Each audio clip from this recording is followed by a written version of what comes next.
I want to tell you about the moment everything changed for me. I was visiting a friend who had spent several years living in Japan. Her home was nothing remarkable from the outside. Normal size, normal furniture, nothing expensive or minimalist or magazine-worthy. But the moment I walked in, something felt different. Something I could not immediately name but could absolutely feel. The space was calm in a way that had nothing to do with decoration. There was an absence of tension that I had never experienced in a home before, including my own. I asked her how she kept it that way. I expected her to tell me about a cleaning schedule, or a product, or some organizing system she had discovered. Instead, she looked at me almost confused and said, "I just do small things. All the time. Nothing takes more than a minute." I did not fully understand what she meant until she walked me through her day. And what I witnessed was so different from everything I had grown up believing about cleaning. Everything Western culture had taught me about what maintaining a home looks like. That it genuinely shifted something in how I see my own relationship with the spaces I live in. Because in the West, whether you are in America, the UK, Germany, France, or Australia, we have all inherited roughly the same approach to cleaning. You let things accumulate. You tolerate the accumulation until it crosses a threshold, and then you dedicate a block of time to reversing it. Clean, recover, repeat. It is reactive, it is cyclical, and it is exhausting. And most of us have never questioned it because we have never seen a genuinely different alternative operating in real life. Today, I am going to show you the alternative. The 1-minute habits that changed how I clean forever. Before the habits themselves, I need to explain something that took me a long time to understand. Because without this understanding, the habits look like tips. And they are not tips. They are the practical expression of a completely different philosophy. Western cleaning culture, across the UK, across Europe, across North America, across Australia, is built on the concept of the cleaning event. The Saturday morning blitz. The spring clean. The deep clean before guests arrive. These are the cultural touchstones of domestic maintenance across the Western world. They are so embedded in how we think about homes that most people have never stopped to ask whether the event model is actually the right model. The event model has a specific logic to it. You live in a space. The space gets dirty. You set aside time to clean it. You restore the space to a clean state. You live in it again. The cycle repeats. The problem is accumulation. Each day between cleaning events, the home drifts further from its clean baseline. Grease builds on the stovetop. Dust settles on surfaces. By the time the cleaning event arrives, the home has drifted so far from its baseline that restoring it requires significant time and effort. The further the drift, the more the event costs. And the more the event costs, the more we dread it. And the more we dread it, the more we tend to delay it, which increases the drift, which increases the cost of the next event. This is the trap, and it is not a personal failing. It is a structural problem with the event model itself. Japanese cleaning philosophy escapes this trap through a single principle shift. Instead of allowing drift and then reversing it, you prevent the drift from occurring in the first place. Not through a more frequent cleaning schedule. Through 1-minute habits inserted at the precise moments when drift begins, before any accumulation has the chance to develop. Here are the habits. Each one takes 60 seconds or less. Each one targets a specific moment of drift before it has the chance to compound. After every cooking session, wipe the stovetop. 30 seconds. In Western kitchens, the stovetop gets wiped when it looks bad. That is the trigger, visual threshold. The problem is that by the time the stovetop looks bad, the grease and residue have been sitting and hardening for days. What would have taken 30 seconds on the day of cooking now takes 10 minutes of scrubbing. Japanese homemakers wipe the stovetop after every single cooking session while the surface is still warm. Warm surfaces release grease more easily than cold ones. A damp cloth, 30 seconds, and the stovetop resets to clean. It never accumulates. It never requires the 10-minute scrubbing session. After every shower, squeegee the glass and walls. 45 seconds.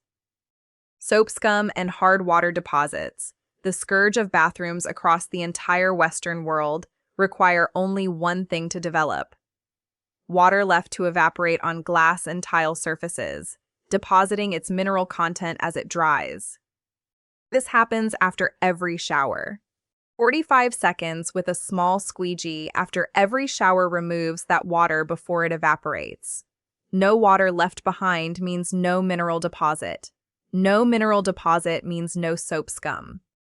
The bathroom glass that requires a dedicated cleaning session every 2 weeks in most Western homes never reaches that state at all when this habit is in place. After brushing teeth, wipe the bathroom sink. 1 minute.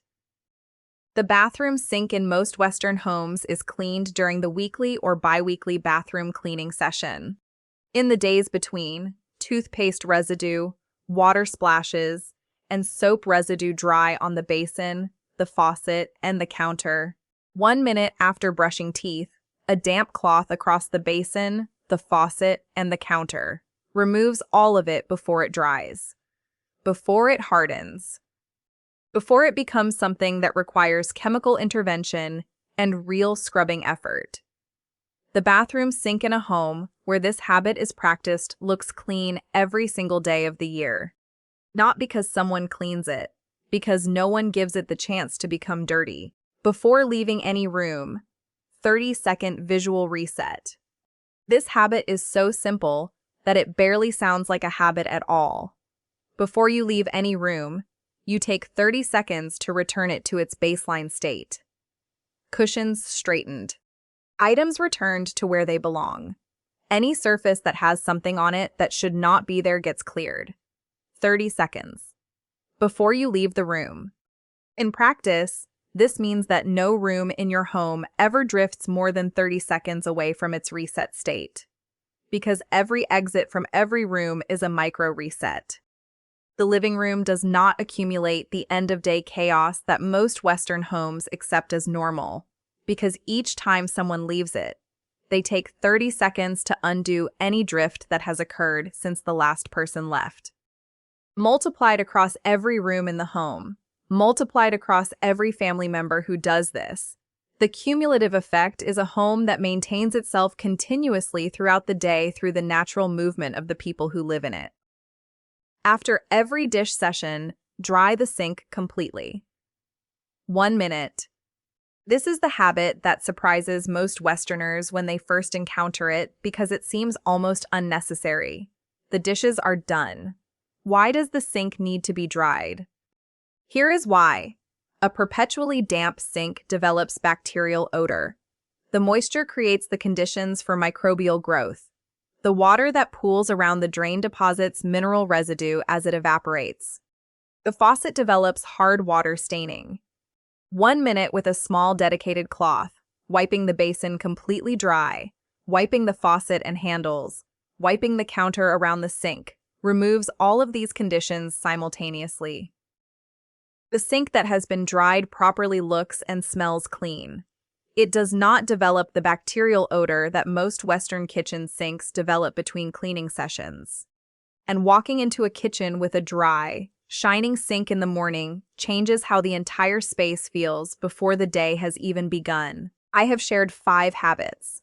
Together, they require less than 5 minutes of your day.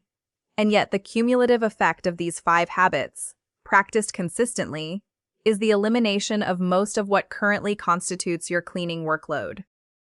The stovetop never needs a deep scrub because the grease never hardens. The shower glass never needs a heavy chemical treatment because the soap scum never forms. The bathroom sink is perpetually clean because the residue is removed before it can dry. The living spaces stay in a permanent state of near baseline because every exit is a micro reset. And the kitchen sink never develops the odor and the grime that accumulate in Western kitchens between cleaning events. What you are left with is genuine maintenance cleaning. But the weekly, the bi-weekly, the day-long Saturday cleaning event that most Western households schedule and dread, that becomes a relic of the old approach. A way of cleaning that made sense when cleaning was reactive, and that becomes unnecessary when cleaning becomes preventive. The philosophy underneath these habits is something that Japanese culture has understood for centuries, and that Western cleaning culture has never quite landed on. The goal of cleaning is not to restore. The goal of cleaning is to prevent the need for restoration. Restoration is expensive. Prevention is almost free. And the currency in which both are paid is time, the most finite and valuable resource any of us have. These habits cost you 5 minutes per day. In exchange, they return to you the hours you currently spend restoring your home from the accumulation of a week's worth of drift. That trade is not even close. 5 minutes daily versus 4 hours weekly. Prevention versus restoration. The Japanese approach versus the Western cleaning event. I made that trade, and I have never once wished I could go back to the way I cleaned before. Start with one habit this week. Just one. The stovetop wipe after cooking. The shower squeegee. The sink dry at the end of the day. Choose the one that addresses your biggest cleaning pain point. Do it every day for 2 weeks. And then notice what happens to the surface it targets. That is the beginning. 1 minute. One habit. One changed surface. And from there, everything else follows.